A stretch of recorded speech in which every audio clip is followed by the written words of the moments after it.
Hey everyone, how's it going? It's Lucian, and we're on the road to the Beijing Winter Olympics 2022. As of right now, there are this many days to the Beijing Winter Olympics, and I'm so excited to see everything as it comes together. There are going to be 7 major sporting events, including skiing, skating, and curling. In fact, there are 109 events across 15 categories. The development of winter sports has reached an all-time high in China. But do you know the history of these? The first written account of skating in Europe was around 1,000 years ago.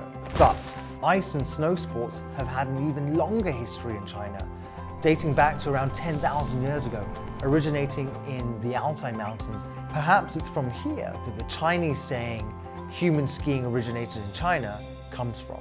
In fact, according to historical records, ancient cultures used to gallop across the Mongolian plateau using wooden feet. Interestingly, we've seen the evolution of skates in China go from bone to wood to iron. And then as snow culture evolved, sports like bingxi started to appear. Bingxi actually translates literally to playing on ice. And finally, during the Qing dynasty, the Qianlong emperor actually established a courage and skill skate training camp with fixed rules and regulations. Look what China's done in only 10,000 years. In fact, Emperor Qianlong loved the ice so much, he actually said bingxi is the most important thing in China. Every December, the Qing government would have an annual bingxi festival held in the imperial gardens with the emperor himself as the guest of honor. So the emperor would actually attend on a massive sled. The emperor's sled was very large and luxurious. In fact, it was decorated like a dragon, so as it sped across the ice, it looked like it was flying. Seems the emperor really enjoyed winter. The earliest ice sport in China was speed skating.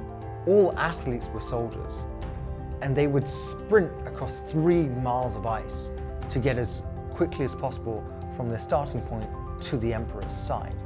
Another game is yuanju, better known today as ice hockey. Of course, there are similarities to today's game, like 2 teams with the aim of the game to get your ball into the other team's goal. But instead of using hockey sticks, they use their hands and their feet to get the ball into the other goal. Remember, the athletes were all soldiers, so it got pretty violent, especially as they were all struggling for the ball. So much so that the audience would get really agitated as well, with princes and ministers shouting and whooping. In fact, even the emperor himself sometimes got involved. After a long day of hard winter sports, they'd all go back and eat a traditional delicacy to warm up. That delicacy is lamb hot pot. This copper hot pot cooking method started in the 3 kingdoms. And let me tell you, it must have been amazing during the winters because it really warms you up. How do I know? Oh, I forgot to tell you. You think I'm still in the studio? So we've come to taste Beijing's winter cuisine in one of the most authentic lamb hot pot restaurants in the city. Now, Beijing Hot Pot is very different to other hot pots that you might see.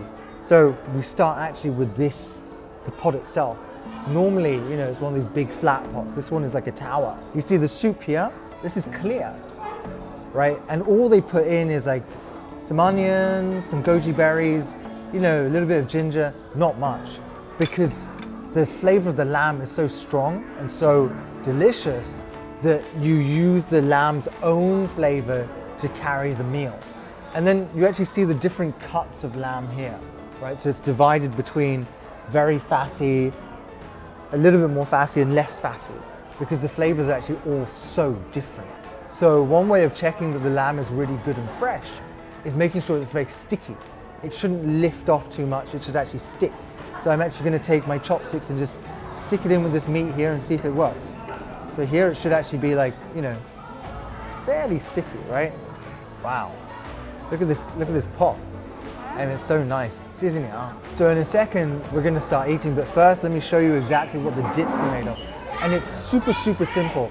Normally, different hot pots, they've got rows and rows of different things to put into a dipping sauce, but here it's very simple. So what you've got is sesame paste with sesame oil, coriander, spring onions, some garlic, marinated garlic, which is delicious. It's, you know, really sweet and it's got a very strong taste. And then some chili oil. So ultimately you can see that Beijing Hot Pot is actually pretty simple.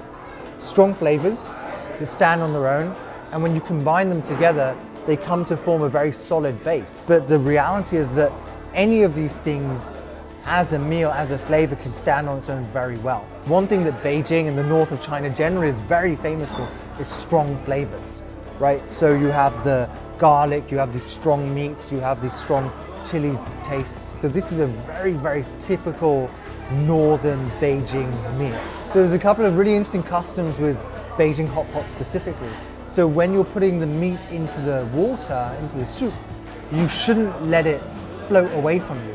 You're actually meant to hold it there in front of you, partly because it cooks so quickly, also partly to have this meat floating in front of someone else is actually pretty rude in the Beijing hot pot culture. Now, the strong warming flavors of lamb, coupled with the actual hot pot, which is physically warming you as you eat, that's what I call a perfect winter meal. Well, that's all for today, guys. I'm really happy to have shared all this stuff with you guys about the Olympics and especially this incredible Beijing winter meal. My name is Lucian and we're on the road to the Beijing 2022 Winter Olympics. See you in the next episode. Remember, if you liked our content, please share, like, comment, engage in any way you can. We'd love to hear your thoughts. See you next time.